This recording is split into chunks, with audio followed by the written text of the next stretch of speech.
Salmos 127, versículos 3, 4 e 5. Eis que os filhos são herança do Senhor, e o fruto do ventre o seu galardão. Como flechas na mão do valente, diga, como flechas na mão do valente. Uma vez mais, como flechas na mão do valente, assim são os filhos da mocidade. Bem-aventurado o homem que enche deles a sua aljava. Enche a aljava de flechas. Agora só eu falei, né? Bem-aventurado o homem que enche deles, dos filhos, a sua aljava. Enche a sua aljava de flechas, de filhos. Agora repitam. Não serão confundidos quando falarem com seus inimigos à porta. Quando vier a adversidade, a dificuldade. Vamos orar. Querido Pai, nós fizemos leitura desses versículos e pedimos que o Senhor venha nos dar, Senhor, uma porção necessária, substancial e suficiente para nossas almas nesta noite. Ajuda-nos, eu peço por tua bendita graça, no nome de Jesus Cristo. Amém. Amém. Podem se assentar? Eu tenho a satisfação, a alegria de apresentar para a igreja nesta noite a irmã Hilda, a minha sogra. A irmã Hilda, ela foi a primeira pessoa a ser batizada em nome do Senhor Jesus Cristo. Em 1973, lá no início da mensagem, ela foi batizada, a primeira pessoa a aceitar a mensagem no estado de Santa Catarina, ser batizada em nome de Jesus Cristo. E eu tenho, mais uma vez, o privilégio e a honra de apresentá-la a partir de hoje como membro dessa igreja. Amém. Seja bem-vinda. Amém. Deus abençoe. Graças a Deus. Ela tomou essa posição e nós nos alegramos com isso, né? Amém. Sinta-se sempre bem no nosso meio, né? Eu quero falar sobre os filhos da mocidade. Você é uma flecha. Você é uma arma. Você é um filho da mocidade. Eis que os filhos são herança do Senhor, e o fruto do ventre o seu galardão. Como flechas na mão do valente, assim são os filhos da mocidade. Não os filhos da mensagem velha, mas os filhos da mensagem nova, diz o irmão Brana. Os filhos de hoje, os filhos do dia, os filhos da mocidade. Os filhos, somos filhos do profeta, somos filhos da profecia, somos filhos da revelação. Paulo, escrevendo aos Tessalonicenses, capítulo 5, versículo 5, ele disse: porque todos vós sois filhos da luz e filhos do dia. Nós não somos filhos das trevas, não somos filhos de Laodiceia, onde há trevas, onde há engano. Nós somos filhos do dia, filhos da luz. Amém? Você se alegra de ser um filho da luz? Nós somos filhos deste valente, filhos da mocidade, por isso filhos do dia de hoje, do dia atual, do dia da mocidade. Na mensagem O Arrebatamento, no parágrafo 40, o profeta, ele fala algo assim: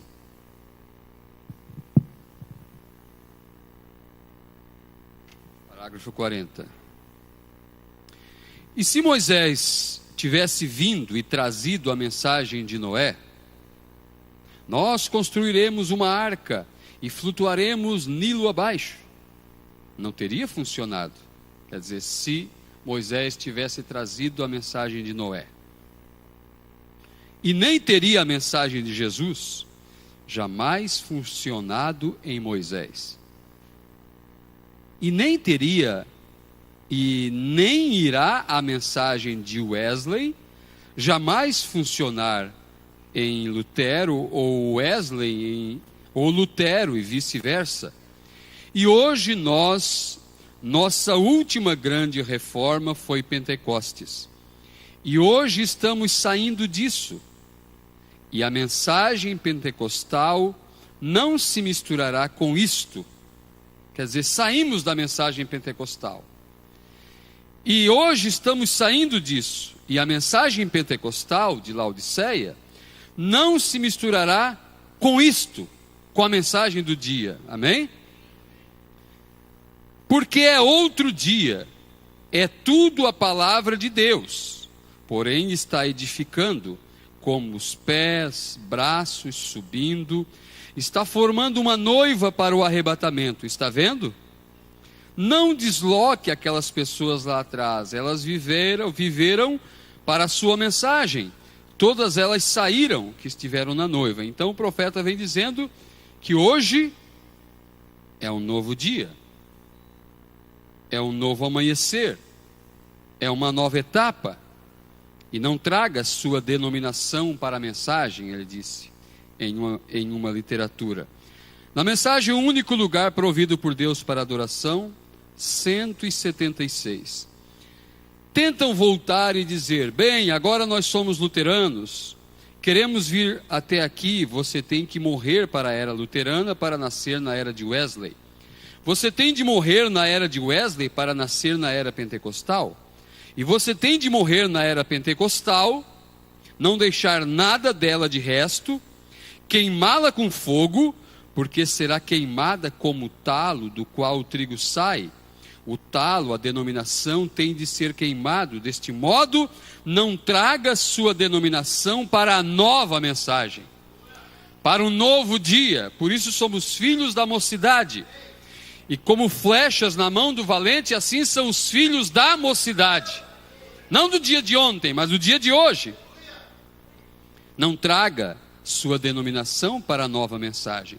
Então nós podemos encontrar batista dentro da mensagem, nós podemos encontrar católicos dentro da mensagem, encontramos pentecostais dentro da mensagem, mas diz o profeta, não traga sua denominação para a mensagem. Isso passou, será queimado. Hoje é um novo dia. E o valente Cristo encheu de filhos a sua aljava. Aleluia. Graças a Deus. Fazendo uma pequena base para aquilo que quero falar. Paulo chamou Timóteo de meu filho Timóteo. Timóteo era filho de Paulo na fé. Deus disse a Davi, Davi, tu não construirás o templo, teu filho construirá o templo. E diz o profeta, na realidade Salomão construiu um templo natural, mas aquele filho de Davi que construiria o templo se cumpriu em Jesus. Jesus foi o tabernáculo, o verdadeiro templo. Então muitas coisas acontecem com um profeta que nós só vamos entender com olhos de profeta. Por isso Deus enviou um profeta, ele teve que ter uma igreja, ele teve que ter membros, ele teve filhos, seus próprios filhos, seus nomes eram relacionados com seu ministério. Houve um filho do profeta chamado José, que o profeta disse, José é profeta, mas eu sou filho de profeta também. Não só filho natural, mas os verdadeiros filhos são os filhos espirituais. Como flechas na mão do valente, assim são os filhos da mocidade. Não os filhos que vêm por um genitor natural, mas os filhos gerados pela palavra, pelo assim diz o Senhor, gerados pela luz do dia, pela revelação da hora. Então eu sou filho de profeta, você é filho de profeta, você tem percepção profética, e Deus encheu sua aljava dos filhos da mocidade. Em Mateus capítulo 1 fala da genealogia que vem seguindo desde Abraão até Jesus. Abraão gerou Isaac, Isaac gerou Jacó, e assim vem vindo a genealogia, e vem aquelas gerações, mas a genealogia de Deus não parou em José e aparece Jesus e termina ali, porque o último daquela sequência de nomes em Mateus 1 é Jesus. Porque Jesus, ele veio naquela linhagem, pois ele viria da casa de Davi. Mas terminou a genealogia de Deus de filhos? Não, Jesus gerou Paulo. De Paulo veio Irineu, Paulo e seus filhos, Irineu e seus filhos, Martim e seus filhos, Columba e seus filhos, Lutero e seus filhos, Wesley e seus filhos, William Branham e seus filhos. Aleluia! Somos filhos de profeta. Glória a Deus. 1 Coríntios capítulo 4, versículo 15, é certo que não estamos falando da semente de um homem. Um anjo visitou Maria, mas a palavra que o anjo trazia não era dele. Quando Maria achou-se grávida do Espírito Santo, quem anunciou foi o anjo, mas ele disse: o Espírito de Deus fará sombras sobre ti. Mas ele que anunciou, ele que trouxe à luz aquela palavra que havia sido proferida por Isaías: uma virgem conceberá e dará à luz um filho. Amém? Paulo disse aos Coríntios capítulo 4, versículo 15: ainda que vocês tivessem 10.000 professores, irmãos da igreja de Corinto, porque eles diziam: eu sou de Paulo, outro, eu sou de Pedro, eu sou de Apolo, e outro dizia: eu sou de Cristo, eu não preciso de Paulo, eu não preciso de Pedro, eu não preciso de Apolo. Mas ele disse assim: olha, essa confusão que está no meio de vocês, deixa eu dizer uma coisa, ainda que vocês tivessem 10.000 aios em Cristo, ainda que vocês tivessem 10.000 professores, 10.000 mestres, contudo, não teríamos muitos pais, porque eu, pelo Evangelho, vos gerei em Jesus Cristo. Eles eram filhos de Paulo. Aleluia. Paulo, ele podia dizer: eu sou vosso pai, eu vos gerei através da palavra, que não era minha palavra ou dele, mas era a palavra de Cristo em Paulo, gerando filhos, não filhos saduceus, não filhos fariseus, filhos da velhice, filhos do passado, mas filhos da mocidade, filhos do dia, filhos da luz, filhos do homem quando está no seu vigor, na sua força, como flechas na mão do valente. Assim são os filhos da mocidade, os filhos da nova mensagem, os filhos do dia, os filhos da luz, os filhos da revelação. Aleluia, você é um desses filhos, e o Senhor encheu deles a sua aljava. Para quê? Para que quando o inimigo vier, não seja confundidos. Quando vier a sombra da grande tribulação, quando vir as doutrinas erradas, quando vir a adversidade, o Senhor tem flechas para atirar com essas flechas contra o inimigo. Você é uma flecha dessa. Você é uma arma na mão de Deus. Aleluia. Quando Deus tirou o William Branham de cena, Deus não errou nos cálculos. Bom, eu vou tirar o meu profeta de cena e vou ver o que acontece. Eu vou deixar eles por aí, alguns pregadores. Quem sabe se levante alguns aí. Quem sabe eles vão dar conta de continuar a obra. Não, Deus não errou nem um pouquinho nos seus cálculos. Porque depois de Elias, na Bíblia, aparece Eliseu. Depois de Moisés, aparece Josué. Há um Micaías após os dias de Elias. Há um João comendo livro e profetizando mais uma vez, depois dos dias de Apocalipse 10, 7. Você sabe que o irmão Branham nunca pregou sobre Apocalipse 10, do 8 ao 11. Ele ia de Apocalipse 10, do 1 ao 7, 10 do 1 ao 7, 10 do 1 ao 7. Era a escritura que estava sendo aberta no dia. Mas hoje, o restante do capítulo está aberto. Está acontecendo. Um povo, uma noiva, um povo comendo esse livro e pregando sobre esse livro e profetizando mais uma vez. As pessoas olhavam para Eliseu e diziam: o espírito de Elias repousa sobre Eliseu. Aleluia. Porque Eliseu fazia as mesmas obras. Daí você vai dizer: opa, mas se Deus está conosco, onde estão todos os milagres? Espere, eu ainda tenho escrituras aqui. Não te desespere. Você é exatamente esta arma que eu estou falando. E com essa arma, Deus derrota o inimigo. Aleluia. Eu lembrei que eu não trouxe o meu livro dos selos aqui. Eu peço para o irmão José procurar, deve estar na minha pasta ou por ali em cima da escrivaninha. Na mensagem Dores de Parto, no parágrafo 173, o profeta está pregando. E ele está falando de coisas.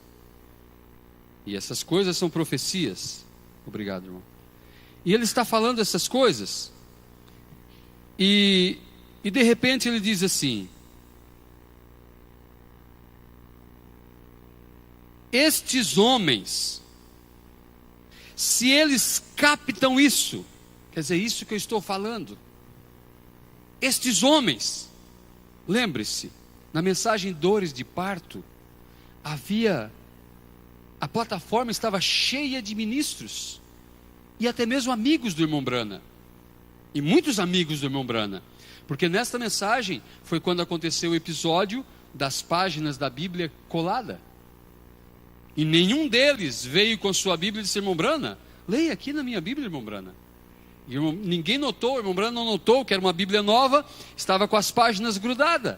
Então havia um sacerdote católico ali, trouxe seu livro e disse: leia aqui. E a história estava se repetindo, porque o Filho do Homem estava na terra mais uma vez, e um dia lá atrás ele entrou em Nazaré e foi-lhe dado o livro para ele ler.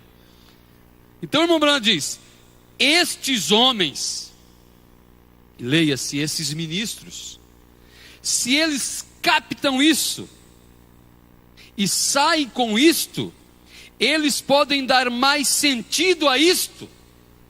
A isto o quê? A isto que eu estou falando, a isto que eu estou pregando, a isto que eu estou trazendo. Eles podem dar mais sentido a isto. Vejam, trazer isto ao ponto em que vocês entendam. Então viria um povo pregando após a saída de Elias? Veio porventura um Eliseu após Elias? Deus não se perdeu em seus cálculos então? A mesma unção que esteve em Elias repousa sobre Eliseu? Eles podem dar mais sentido a isto. Vejam, trazer isto ao ponto em que vocês entendam.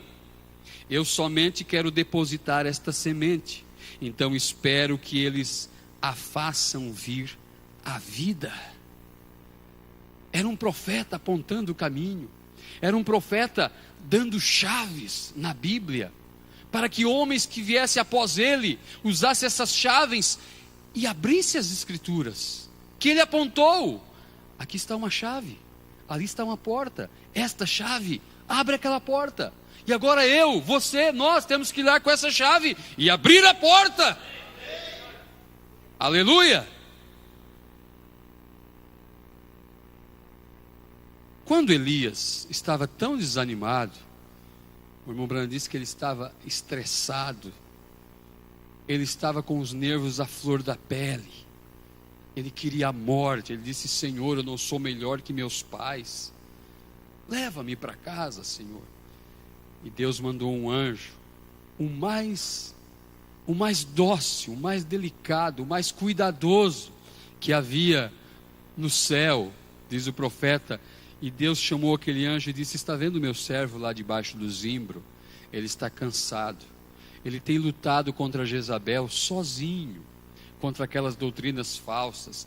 Ele tem falado tanto contra Acabe, tanto contra Jezabel, e ele está todo esgotado, está querendo a morte, ele está no último. Faça o seguinte: pega uns pães aí da cozinha, das prateleiras celestial, e uma boa água do rio da vida, e desce lá, mas cuidado, vá devagar, e dê esse pão para ele, e diga para ele tomar dessa água, e diga: Elias, levanta, come este pão, bebe essa água, porque longo é o teu caminho ainda. Tu não terminou o teu ministério aqui. Tu vai ungir Eliseu no teu lugar. Diga isso para ele, anjo. Tu vai ungir Eliseu no teu lugar. Tu vai ungir Azael, rei da Síria. E tu vai ungir Jeú, rei em Israel. E nós encontramos isso em 1 Reis 19. Aí nós encontramos Elias encontrando-se com Eliseu e ungindo Eliseu. E Eliseu passa a conviver tão próximo de Elias, e Eliseu é o sucessor de Elias. Mas você não encontra na Bíblia Elias ungindo Azael, rei da Síria, e nem tampouco ungindo Jeú, rei em Israel. Então Deus errou em algum lugar? Quem opera isso é Eliseu. Eliseu, em 2 Reis 8 e 9, unge Azael, rei da Síria, e unge Jeú, rei em Israel. Mas quem era Eliseu? A continuidade de Elias. Quem somos nós? O Eliseu de hoje. A continuidade do Elias. Deus não se perdeu em seus cálculos. Não, não. E se Deus teve uma arma, que foi este homem, este profeta, dedicado, leal, submisso a Deus, agora Deus tem um Eliseu. E Deus não vai levantar outro povo, é eu e você mesmo. E você olha: não, mas será? Nós olhamos na Bíblia que houve um grande concílio no povo da mensagem da época. Você diz: eram da mensagem? Sim, eles eram todos da mensagem, porque Acabe era rei em Israel e Josafá rei em Judá. E por aquela ocasião havia a divisão entre as tribos. 10 tribos de um lado, chamado as tribos de Israel, a capital era Samaria, e tinha um rei sobre eles, que naquele entonces era Acabe.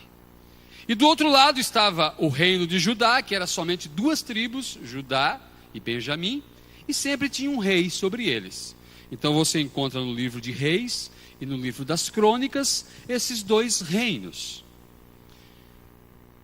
E a vontade perfeita de Deus estava sempre com o reino de Judá. E Josafá fez um acordo, um concílio com Acabe. Acabe era um idólatra, Acabe seguia conselhos de Jezabel, mas era tudo povo de Israel. Todos criam em profetas, todos se diziam ser filhos de Abraão, e todos estavam em uma mesma nação, mas havia divisão entre eles. Mas Acabe fez um churrasco muito grande, convidou Josafá e disse: irmão Josafá, eu estou com um problema aí. Tem uns sírios que invadiram nossas terras aí em Ramote Gileade, e eu preciso expulsar essa gente de lá. Essa terra é nossa, essa terra Deus deu para nós, e fundamentalmente eles estavam certos, era terra, território de Israel, mas Deus não se agradou da aliança que Josafá fez com Acabe. Então Josafá foi tocado pelo lado sensível, afetivo, e fez aquela aliança e disse: está bem, irmão Acabe, teus soldados serão os meus soldados, teus carros os meus carros, teus cavalos os meus cavalos. Vamos a Ramote Gileade e vamos expulsar os sírios. Olha, aparentemente era uma bênção, mas vamos consultar a Deus primeiro, como era sempre para se fazer em Israel. Fizeram um grande encontro e havia 400 profetas ali no ministério de Acabe. E eram profetas que tinham dons de profecia, mas não estavam nenhum deles alinhado com a mensagem do dia. E já vamos ver por quê. E houve também uma conferência no céu. Estava acontecendo uma conferência na terra, Acabe e seus 400 profetas, Josafá junto, e houve uma conferência no céu. E Deus disse: quem enviarei eu para que entre na boca daqueles profetas de Acabe e profetize erroneamente, para que a palavra de meu servo Elias se cumpra? Porque Elias tinha ido na barba de Acabe e tinha dito: Acabe, por que mataste Nabote, o justo, para se apossar da vinha dele, e levantasse aquela falsa testemunha, porque Nabote tinha uma vinha que extremava com o palácio do governo em Samaria. E Acabe queria tanto a vinha de Nabote, foi lá e ofereceu um bom dinheiro. Ele disse: meu rei, eu não posso vender, é herança de meu pai, de meu avô. E ele ficou todo tristonho ali pelo alpendre do palácio. Jezabel veio e disse assim: por que o rei está triste? A vinha, eu queria tanto comprar essa vinha. Não és tu que manda aqui em Israel? E ela induziu Acabe em levantar falsas testemunhas contra o irmão Nabote, e disseram que num dia de sábado ele estava carregando cargas, e o apedrejaram e o mataram no vale de Jezreel, se não me falha a memória. Mas ele achou que estava tudo bonitinho, agiu conforme as leis, porque se alguém fosse apanhado fora da lei seria apedrejado, se apossou da vinha, estava tudo bem. Mas de repente: Acabe, é Elias. Assim diz o Senhor: no mesmo lugar que derramaste o sangue do justo Nabote, teu sangue será derramado e os cães lamberão teu sangue. E virou as costas e saiu. E era a palavra de Deus que estava ali. E chegou a hora de Deus cumprir as suas palavras. E Deus cumpre suas palavras, tanto as bênçãos como os flagelos. Por isso disse Deus: sai da Babilônia, povo meu, para que não incorra em seus flagelos, em suas pragas, porque eu vou cumprir o que falei. E daí Deus diz: quem enviarei eu para induzir aqueles 400 profetas? Lembre-se, aqueles profetas não eram filisteus, não eram midianitas, eles não eram bárbaros. Não, eles eram de Israel. Eles completavam suas profecias com assim diz o Senhor. Eles diziam: somos filhos de Abraão. E eu quero que você entenda nas entrelinhas. E nem está tanto assim nas entrelinhas, né? E Deus disse: quem enviarei?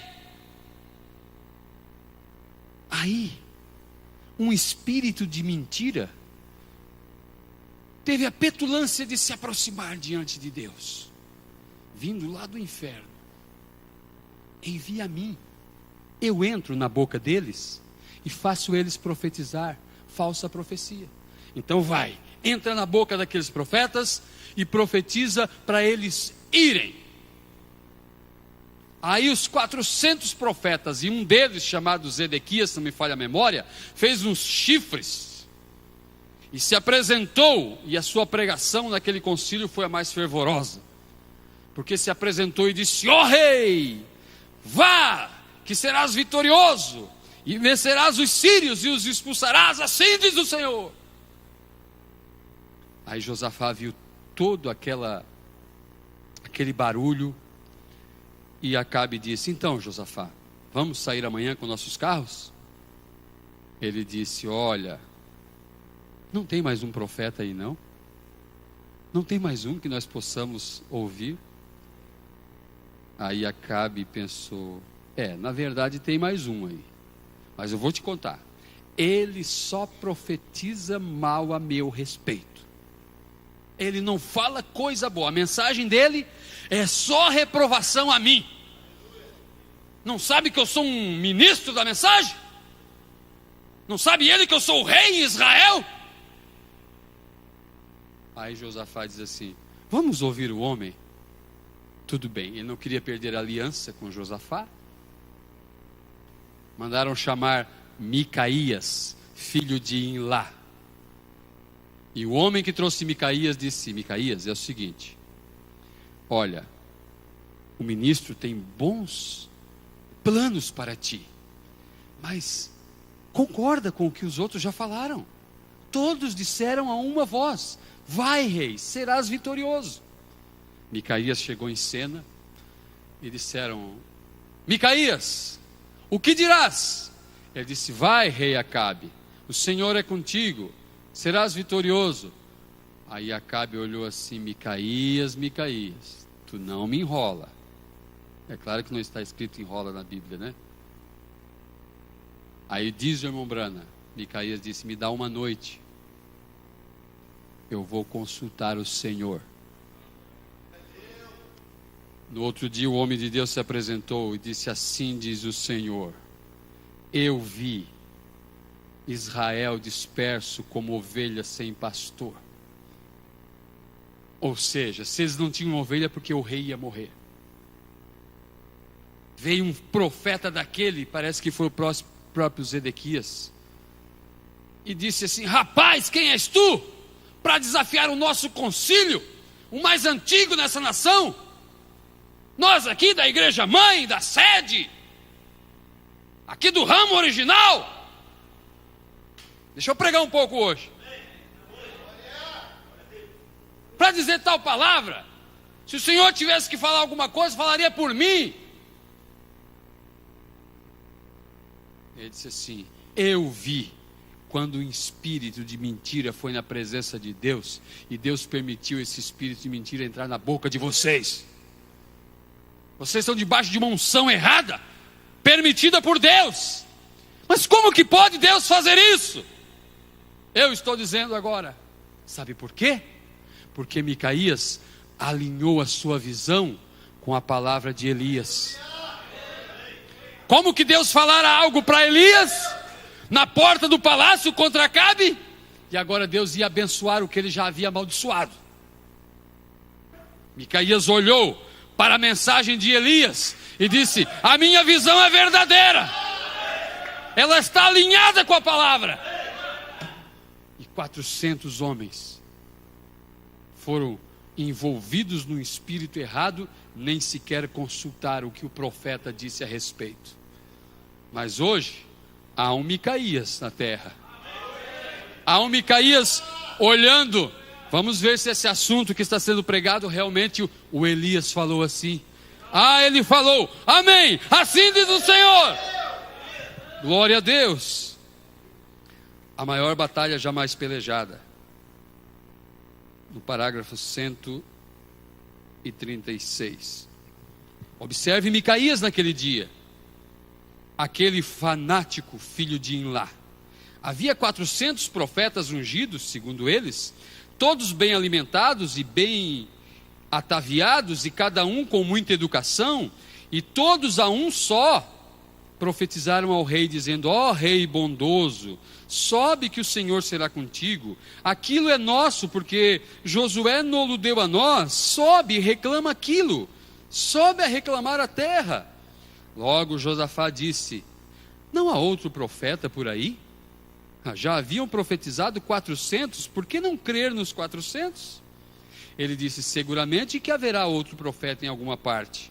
Por fim admitiram, dizendo: sim, temos outro sim. Há outro, porém como lhe odiamos. E ele disse: bem, a esse quisera eu escutar. Tragam-no e ouçamos o que ele nos dirá. Então foram lhe buscar e lhe disseram: prepara bem a tua mensagem para esta manhã, Micaías, porque tens de pregar ao rei. Terás que pregar a toda a associação ministerial da Palestina. Agora recorda bem, aqui está tudo o que eles têm dito. Diga tu o mesmo e creia o mesmo. Ali mesmo se equivocaram de pessoa. Esse homem já se havia distanciado de todos esses arrazoamentos e já havia limpado os canais da consciência, etc. E continuaram dizendo-lhe: olha, se tu dizes o mesmo, supomos te darão o cargo de presbítero de todo esse distrito. Isso é muito provável. Ou talvez te deem o cargo de superintendente geral sobre todo esse distrito, se tão somente te puseres de acordo com eles. Quem lhe falava demonstrava claramente que não era um homem de Deus. Quanto a Micaías, seus canais haviam sido limpos, sua consciência estava limpa, sua mente estava aberta à palavra de Deus. Não era o que o fulano disse, o que o ciclano disse, o que o beltrano disse. Não importava a Micaías o que outros disseram. Veja, e somente cria na palavra de Deus. Agora esse é um espírito administrador. Micaías lhes disse: pois bem, eu não sei como responder-lhes, porém lhes direi isto: somente falarei o que Deus me disser que fale. Micaías esperou essa noite, e então lhe veio uma visão. Imagino vendo a Micaías no dia seguinte, esquadrinhando as escrituras e dizendo: agora vamos ver se essa visão, todos aqueles homens, algo anda mal em alguma parte, pois isso é contrário ao que eles dizem. Vamos ver o que disse Elias o profeta, porque certamente sabemos que ele foi um profeta. Vejamos o que diz a palavra do Senhor enviada a Elias. Aqui diz: os cães lamberão o sangue de Acabe e comerão as carnes de Jezabel, e isto por causa do justo Nabote.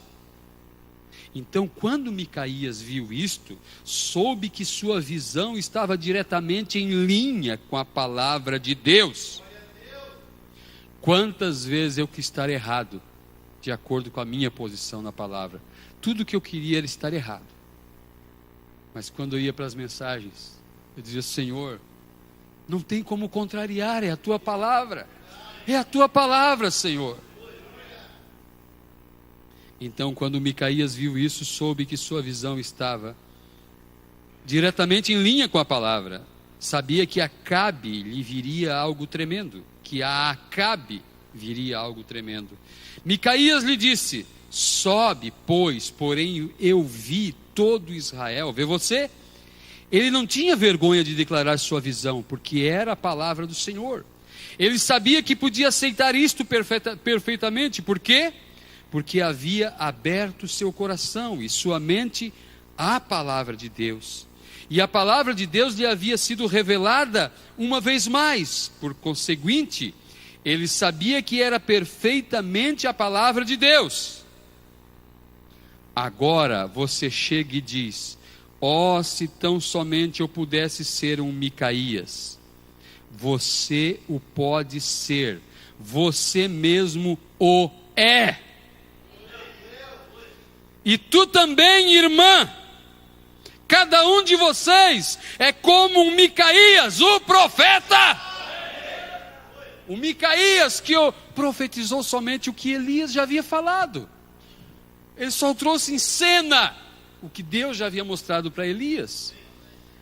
Você também, irmã, cada um de vocês, o que deve fazer? Abrir sua mente, que lhes estou tratando de mostrar nesta manhã, a palavra do Senhor. Aleluia. Quem é você? Um filho do dia. Apocalipse 19 diz que da boca de Deus sai uma espada aguda para ferir as nações. E eu quero ler no segundo selo, 320. Podemos ler? O primeiro selo.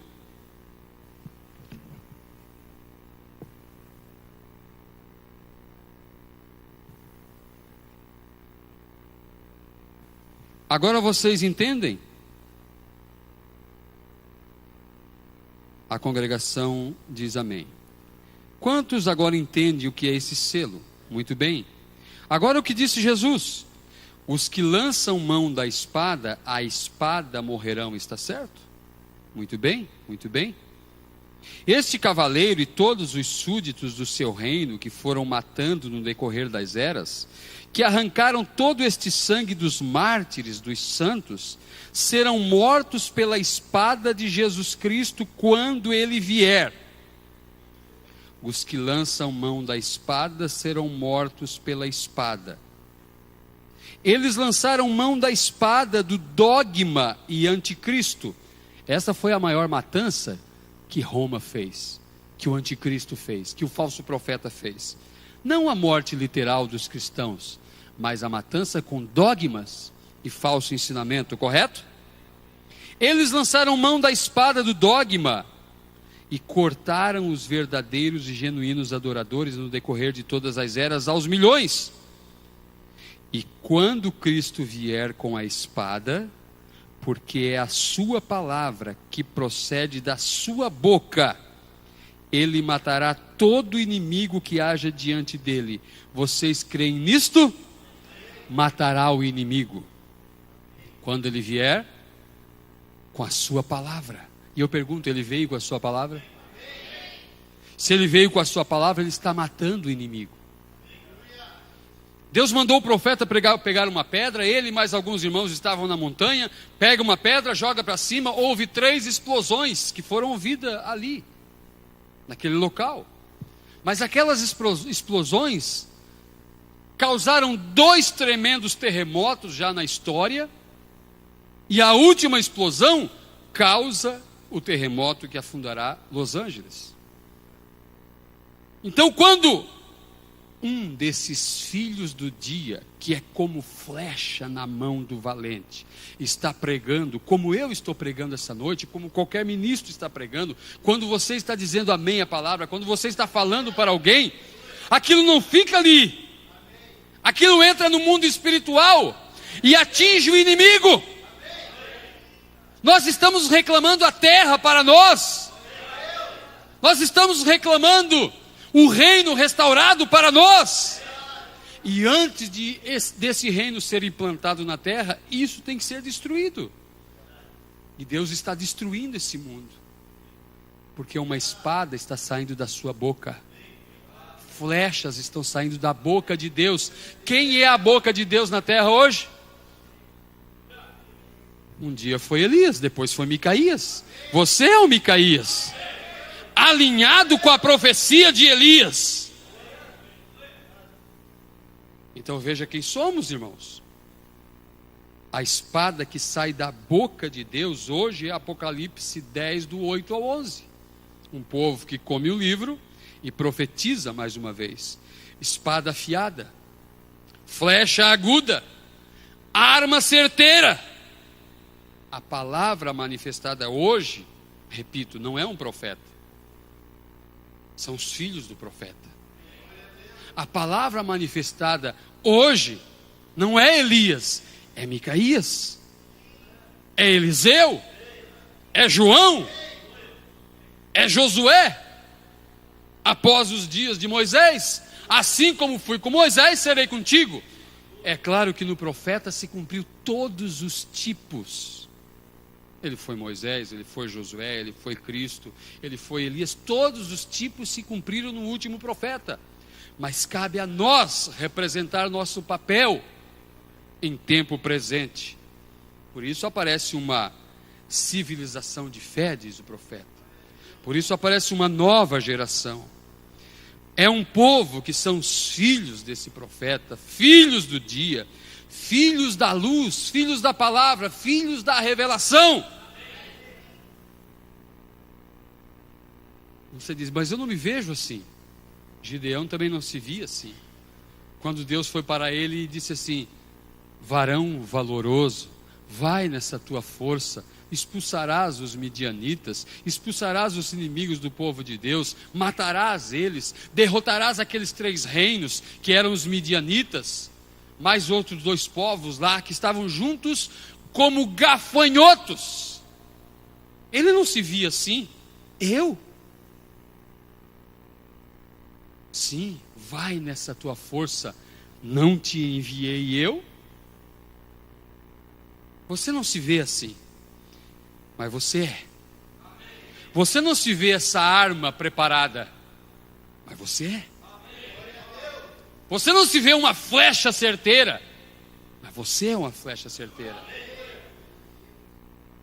Você não nasceu debaixo de um sinal nazireu. Você não ouviu uma voz dizendo: nunca bebas, nunca fumes, nunca corrompa teu corpo. Deus deixou você vaguear em terrenos perigosos, difíceis, comprometedores, complicados. E agora cobra de nós ser uma flecha certeira para executar a última obra. Porque o esposo e a esposa dizem: vem. A noiva dirá somente o que o mensageiro disse e que o Espírito disse, porque ela é Micaías olhando para Elias. A noiva é a voz final para a era final. Quantas vezes o profeta falou: assim diz o Senhor. Ele disse: eu cavalgarei esse caminho uma vez mais. Cristo está cavalgando uma vez mais esse caminho, montado em um poder, em um cavalo branco. Só que Ele é ela. Cristo agora é uma mulher. Sim, Ele é ela. Porque agora são os filhos desse valente. Oh, nos faltam palavras. Agora, tudo que acontece na vida de um profeta tem significado. Ele tem uma vida totalmente espiritual. Seu nascimento, seu casamento, seus filhos, seu ministério, seus anos, suas datas, seus gostos, tudo está. Se nós, como filhos de Deus, a Bíblia diz que os passos de um justo são ordenados pelo Senhor. Nada que acontece na tua vida é por acaso, nem as coisas ruins. Deus é um Deus de propósitos. Caso contrário, Ele seria o Deus da frustração. Ih, deu errado. Não, nada dá errado no seu plano. Agora, se Ele trata assim conosco, que estamos em um patamar abaixo, que juntos formamos um corpo, que não temos um ministério de um homem só, o ministério de um homem só terminou. Foi Deus em um profeta. Agora é o ministério de Deus em um povo. Agora imagina, aumente isso por centenas ou milhares de vezes e você verá a vida de um profeta. Deus dizia: filho do homem, o que vês? Vejo a amendoeira. Ah, viste bem, porque eu vou fazer assim, assim, assim com Israel. Filho do homem, pega um cinto novo, usa ele, depois tu enterra esse cinto, depois de muitos anos tu volta a usar, e assim como aconteceu com esse cinto que envelheceu, Israel vai envelhecer, vai enferrujar, algo assim. E Deus dizia: pega uma flecha, atira essa flecha para o lado oeste ou sul. Assim eu ferirei o Egito, assim eu ferirei a Síria, assim. Tudo na vida de um profeta tinha sentido espiritual. Na mensagem, olhe, o profeta diz assim: depois da revelação, uma nota pessoal, depois da revelação, da abertura da palavra, porque se alguém tinha revelação antes, eu parabenizo, eu não tinha. Eu não via as coisas. Eu não via sétimo selo aberto, eu não via a vinda, eu não via Cristo manifestado em plenitude nesse tempo. Então deixa eu falar, depois da revelação, eu aprendi a dar ouvidos e analisar as histórias que o irmão Brana conta. Porque é Deus falando o tempo todo. Diz o profeta, eu gosto muito de tiro ao alvo. Ah, o irmão Brana vai contar uma historinha de tiro ao alvo. Muito bem. Quantas vezes na Bíblia você vê um profeta? Vai lá, profeta, corta a tua barba, corta teu cabelo. A metade dele tu queima no fogo, a outra metade tu joga no ar. Deus tratando com Israel. Eu gosto muito de tiro ao alvo. E aqui, há não muito tempo atrás, eu estava caçando esquilos lá em Kentucky. Eu tinha um rifle modelo 75. Eu espero que não sois sacrilégio para você dizer isto num sermão. Não, tudo bem, irmão Brano, nós estamos acostumados a ler a mensagem. Porque muita igreja da mensagem já virou historinha ler a mensagem, né? Eu espero que não sois sacrilégio dizer isto num sermão, mas vou te contar. Eu estou tentando fazer um quadro. E este pequeno rifle eu estava testando-o, e eu tinha lidado e brincado com rifles desde que eu era garotinho. Eu gosto demais deles. Eu tinha este modelo 75 que eu podia, a cada vez, acertar no olho de um esquilo a 45 metros. Com ele. E eu tinha um papel da loja que dizia, atira 9 balas pelo mesmo orifício a 45 metros. 50 jardas, num dia chuvoso e com muito vento. E eu tinha aquilo assinado e legalizado, aquilo era o Senhor me ajudando, é claro, para fazer aquilo. Aquilo é incomum. Nos Estados Unidos, quem pratica tiro ao alvo, ele vai lá numa sala especial e dão para ele um alvo e ele atira. E se ele conseguir um grande feito e ele quiser registrar aquilo, ele tira aquela papeleta com o nome dele, ele leva no cartório, registra aquilo, é um documento. E diz, irmão Brana, eu tinha um documento desse, que dizia que eu podia acertar no olho de um esquilo, atirei 9 balas no mesmo furo, a 45 metros de distância. Diz, irmão Brana, eu tinha esse documento. Eu tinha o meu nome ali, e aquilo é algo incomum, é claro, era o Senhor me ajudando. Eu comecei a atirar no esquilo, agora ele estava caçando. Eu observei que eu atingia em outro lugar, longe do olho. O irmão Brando atirava no olho do bicho. Eu fiquei nervoso. Eu tentei novamente num papel e não conseguia atingir o alvo. E aquilo atingia 1/4 de polegada, 1,27 cm de um lado, em algo como que a uns 45 metros. Mas eu sabia que ele poderia fazer melhor do que aquilo. Eu fiz tudo o que eu sabia fazer com o rifle e nada parecia dar certo. Então eu o coloquei na caixa. O Brana tinha o documento que ele atirou a quase 50 metros. Pá, pá, pá, pá, pá, pá, pá. 9 tiros no mesmo furo. Tirou a papeleta, levou no cartório, registrou. E agora ele queria fazer o mesmo feito e não conseguia. Eu peguei o rifle, coloquei numa caixa, o enviei de volta para a companhia Winchester, para ser revisado para um ajuste. Eles me mandaram uma bonita carta que eu tenho em meu arquivo em casa, que diz, Reverendo Brana, este rifle pode variar 1 centímetro a 25 jardas, a 22 metros e 80. Ele é só um modelo 75, não é um rifle de tiro ao alvo. É só um pequeno rifle de baixo calibre. O Senhor nunca conseguirá melhor do que isso. Agora, era a companhia Winchester que me fez a arma, dizendo, você não consegue atirar mais longe do que 25 metros. É impossível. Senhor Brana, essa arma fabricada por nós, ela não foi constituída para longo alcance. É só um modelinho 75. Não é um modelo para tiro ao alvo, para longa distância. E eu consegui 9 furos a 50 jardas, a quase 50 metros. O senhor nunca conseguiria algo melhor.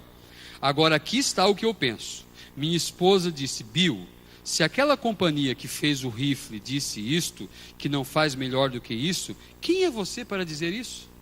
Ô Billy, fica calmo, eles fabricaram um rifle, eles sabem que não vai acertar a longa distância. É só no máximo 25 metros. Eu me sentei ali e eu disse: querida, é o seguinte, eu não me importo o que a companhia diz. Eu já vi o rifle atingir essa marca. Eu sei que ele irá atingir novamente. Você é essa arma aqui. Não importa o que os outros digam que você não vai conseguir. Você é filho da mocidade. Você é uma arma. Aleluia. E eu me sentei ali quando os outros irmãos estavam lá atirando nos esquilos. Em qualquer lugar que eles queriam acertar, eles conseguiam. No meio, nas costas ou em qualquer lugar. Eu me sentei debaixo de uma árvore e estava chorando. Parece coisa de criança. Mas não, era um profeta vivendo algo. Eu comecei a chorar: meu Deus, o meu rifle não atira como antes. E eu disse: Deus, eu sou tão nervoso, eu não consigo me segurar, porque o Senhor me fez esse tipo nervoso desse jeito? E simplesmente eu tenho consciência de onde estou, com a Bíblia diante de mim, e uma voz tão clara como você ouve a minha disse: você é assim para um propósito, porque até que você sabe que aquele rifle vai ajustar a mira. Ajustou-se uma vez, vai ajustar de novo. Eu cavalgarei esse caminho uma vez mais. Não importa se tem sangue, oliveira, pereira, seja o que for aí. Atirou uma vez, atira de novo.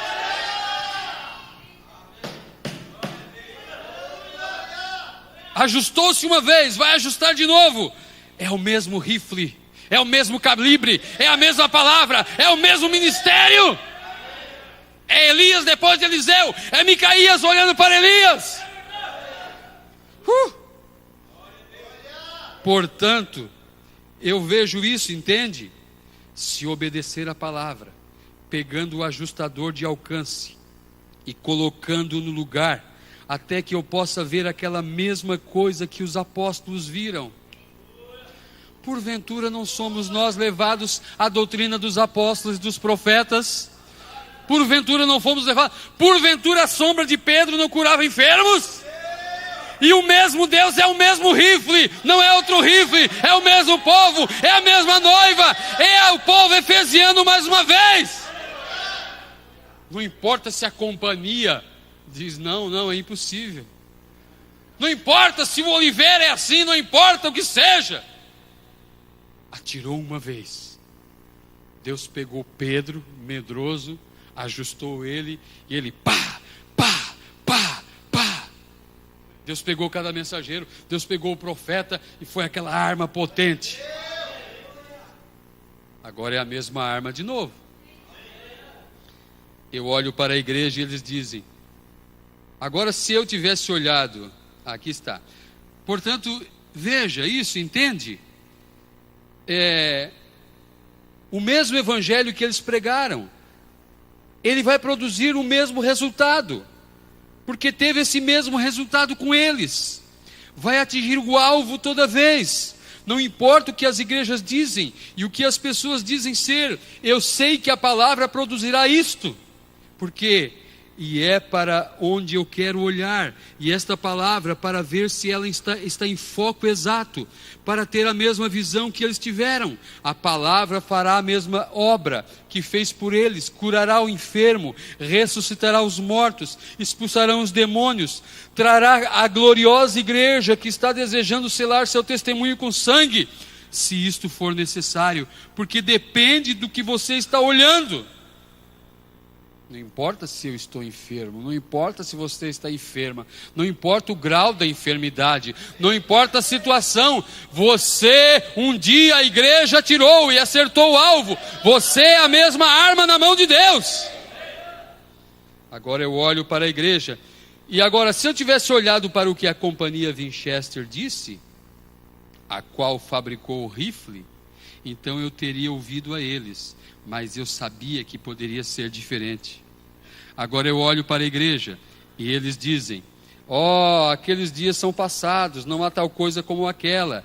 E veja você onde você estaria, acertaria fora do alvo, entende?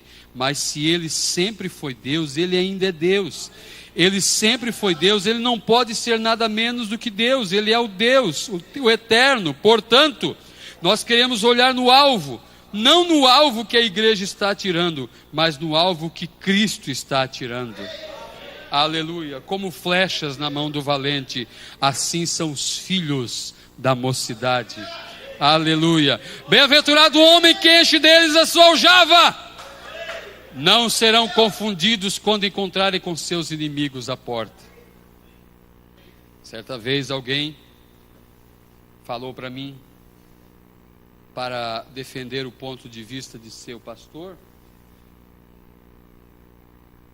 e ele disse assim: pastor, tem muitas pessoas pregando sobre esta abertura da palavra no mundo. Eu disse: sim, irmão, tem vários ministros, e citei o nome de alguns aqui no Brasil, na Argentina, e citei os que eu lembrei, e ele, crendo que só o pastor dele é o homem do momento, ele disse: e o que você me diz que a Bíblia diz, não temas, ó pequeno rebanho?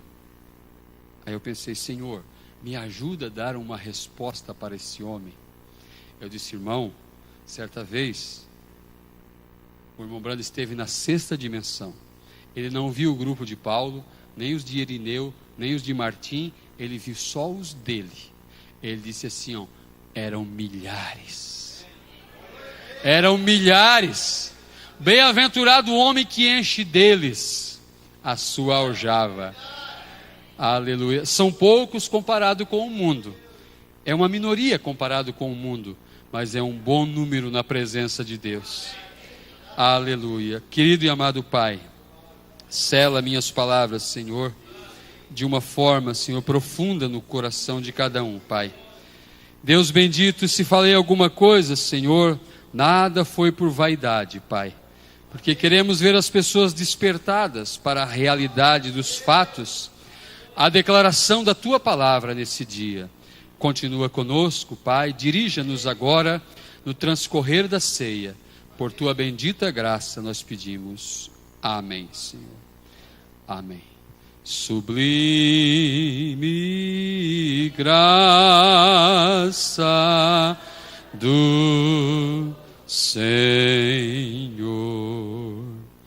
que a um infeliz salvou. Eu cego fui, mas vejo já.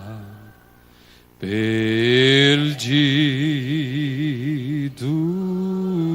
ele me achou. Aleluia.